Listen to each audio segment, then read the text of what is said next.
ये आवाज़ काफ़ी सेटिस्फाइंग आवाज़ है जिसमें जान ये बर्ड्स डालते हैं। कहने को तो ये काफ़ी आम है और हर कॉन्टिनेंट में पाए जाते हैं, जिनके बिना आज का इन्वायरमेंट बिल्कुल अलग होता। बर्ड्स जिस चीज़ से इस दुनिया में राज करते हैं वो है उनके पंख, जो कि उड़ने के लिए कभी इवॉल्व नहीं हुए थे। हालांकि वो इनका यूज़ करके आज पूरे आकाश पर राज करते हैं, मगर 15 करोड़ साल पहले ये इनका कंप्लीटली डिफरेंट यूज करते थे, जो आज इस वीडियो में एक्सप्लेन करूंगा कि बर्ड्स डायनासोर क्यों हैं और इन्होंने अपने पंख को कैसे इवॉल्व किया और कुछ जीव जो कि इसमें सहायक बने। साइंटिफिकली बर्ड्स ही डायनासोर हैं, जो कि 6.6 करोड़ साल पहले लीनियज बच गई थी डायनासोर की, वही आगे चलकर बर्ड्स में बदल गए, जिन्होंने एस्ट्रॉयड इम्पैक्ट को सरवाइव कर लिया था। बायोलॉजिकली बर्ड्स जो है वो स्पेशलाइज्ड थेरोपॉड है, जिसमें 2 पैरों पे चलने वाले डायनासोर आते हैं, जैसे कि टीरेक्स और वेलोसिरैप्टर। जिस स्पीसी से ये इवॉल्व हुए हैं वो एक छोटे मांसाहारी थेरोपॉड थे। दूसरे थेरोपॉड वही इवॉल्व होकर बहुत बड़े हो गए साइज में, वही ये साइज में छोटे होते चले गए, जिनसे इनको उड़ने में आसानी हुई। जो फॉसल रिकॉर्ड में पुराना बर्ड लाइक थेरोपॉड डायनासोर है, उनका फॉसल चाइना में मिला था, जिसका नाम है एंकीऑर्निस। एंकीऑर्निस एक छोटे बर्ड जैसे दिखने वाले डायनासोर के जीनस थे, जो 16 करोड़ साल पहले लेट जुरासिक पीरियड में रहते थे, जो कि है आज का चाइना। इसका नाम ट्रांसलेट होकर नियर बर्ड्स यानी कि नजदीकी चिड़िया में हो जाता है। इन्हें खास कड़ी बोला जाता है डायनासोर से मॉडर्न बर्ड बनने को। ये देखने में आज के कौवे जितने साइज के होते थे, यानी कि 40 से 50 सेंटीमीटर के बीच। इनके पास 4 पंख होते थे, 2 उनके हाथ पर और 2 उनके पैरों पर, और 1 उनकी लंबी पूंछ पर भी। ये पहला मेसोजोइक डायनासोर था जिसको साइंटिस्ट ने पूरी तरह से रिकंस्ट्रक्ट कर लिया था। उनके फॉसिलाइज्ड पिगमेंट से उनका रंग उन्हें पता चल गया था। इस डायनासोर का पंख व्हाइट रंग का और उनके कोने काले रंग के। इनके सर पर जो क्रेस्ट बना हुआ होता था वो लाल भूरे रंग का होता था। इनके पास लंबा पंख वाला पैर होता था, लेकिन हाल ही के रिसर्च में पता चला है कि ये फ्लाइटलेस थे, यानी कि ये उड़ नहीं पाते होंगे। इनके पंख बताते हैं कि ये शायद ग्लाइडिंग करते होंगे, जो कि आज की कुछ गिलहरियां भी करती हैं, ताकि ये अपने शिकार से बचकर भाग जाएं या फिर पैरों के बीच में छलांग लगा सके। इनके फॉसिलाइज्ड गैस्ट्रिक पैलेट्स इंडिकेट करते हैं कि ये कार्निवोरस थे, छोटे छिपकलियों, मछलियों और कीड़ों को खाते थे। इनके कुछ स्पेसिमेन डेट बैक करते हैं 16.1 करोड़ साल पहले, जो कि फेमस आर्कियोप्टेरिक्स से भी पुराना है। इन्हें पारा एविस ग्रुप में डाला जाता है, जिसमें डायरेक्ट बर्ड एंसेस्टर आते हैं, जिनके पास लंबा पैर और पंखदार हाथ होती थी, जो कि बताता है इनके ट्रांजिशन को उड़ने से पहले। इनके फॉसिल 2009 में तायोजिशान फॉर्मेशन लायोंगिंग चाइना में मिले थे। नेक्स्ट है most famous dinosaur like bird, नाम है आर्कियोप्टेरिक्स, जो कि 15 करोड़ साल पहले लेट जुरासिक पीरियड में रहते थे।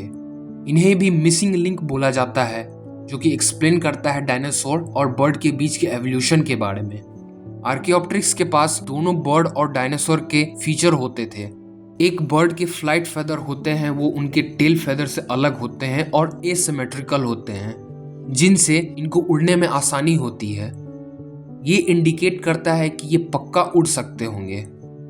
इनके पास हॉलो बोन भी होता था, जो कि आज के बर्ड्स में भी है, ताकि इनका बॉडी लाइट रह सके। इनके पास डायनासोर के तरह भी फीचर थे, जैसे कि तेज दांत, लंबी पूंछ और इनके हाथ पर क्लॉज, जिनसे ये चीजों को पकड़ सकते थे।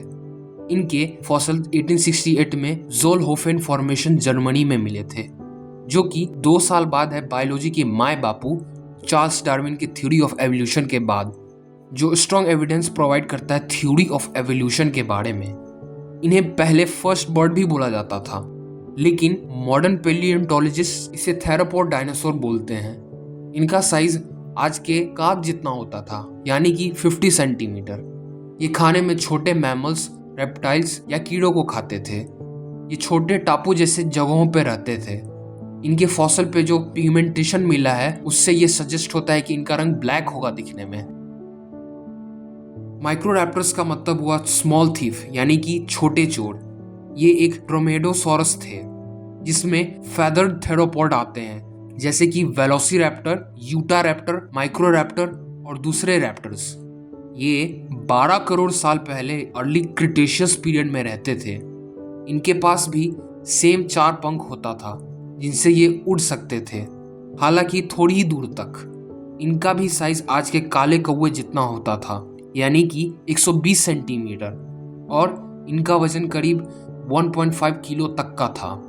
इनके फॉसिल के एनालिसिस से यह पता चलता है कि इनका रंग ब्लैक ब्लू था, जो कि आज के कौवे जैसा ही होगा देखने में। इनके पास चोंच की जगह छोटे छोटे दांत होते थे और क्लॉड विंग, लंबी पूंछ जिनसे ये ग्लाइड कर सकते थे।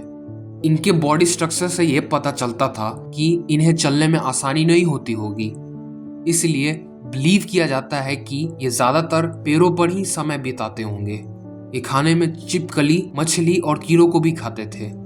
इनके 300 से भी ज्यादा फॉसिल मिले हैं जेहोल बेओटा, लायोइंग, चाइना में।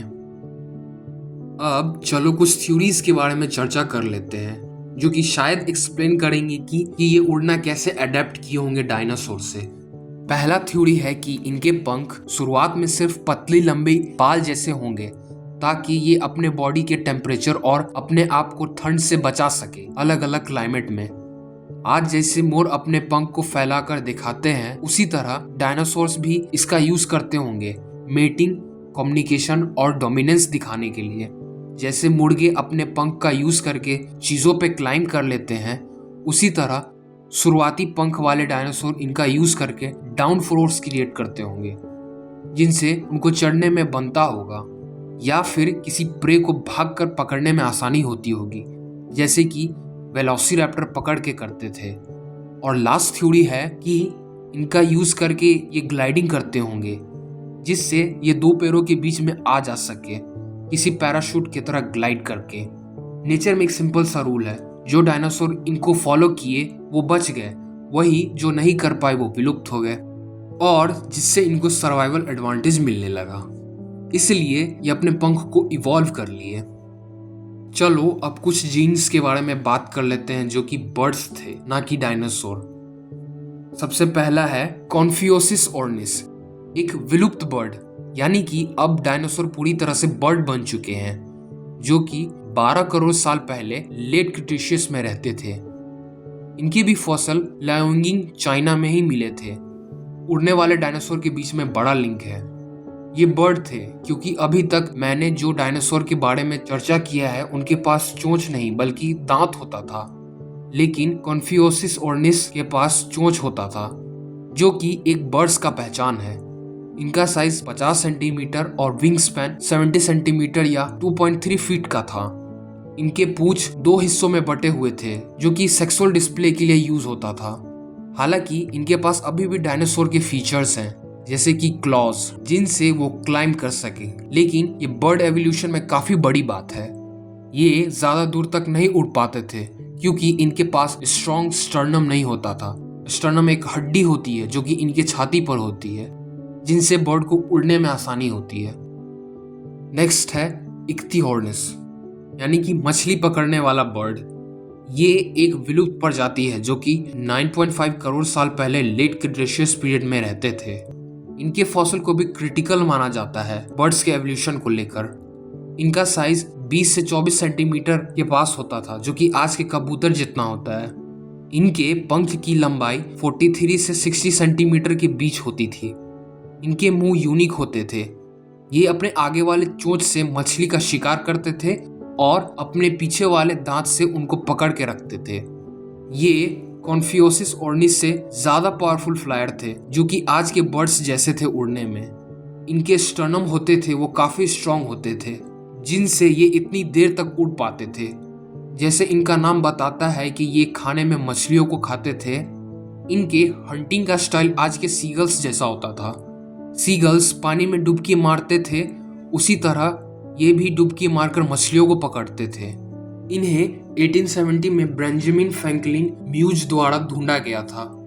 इसे चार्ल्स डार्विन ने फेमसली बोला था the best support for the theory of evolution, जो कि ये क्लियरली शो करता है अपने रेप्टिलियन कैरेक्टर और एवियन कैरेक्टर को। बर्ड्स आज के इकोसिस्टम पर राज करते हैं। वो कीड़े मकोड़ों को खाकर फूड चेन को कंट्रोल में रखते हैं।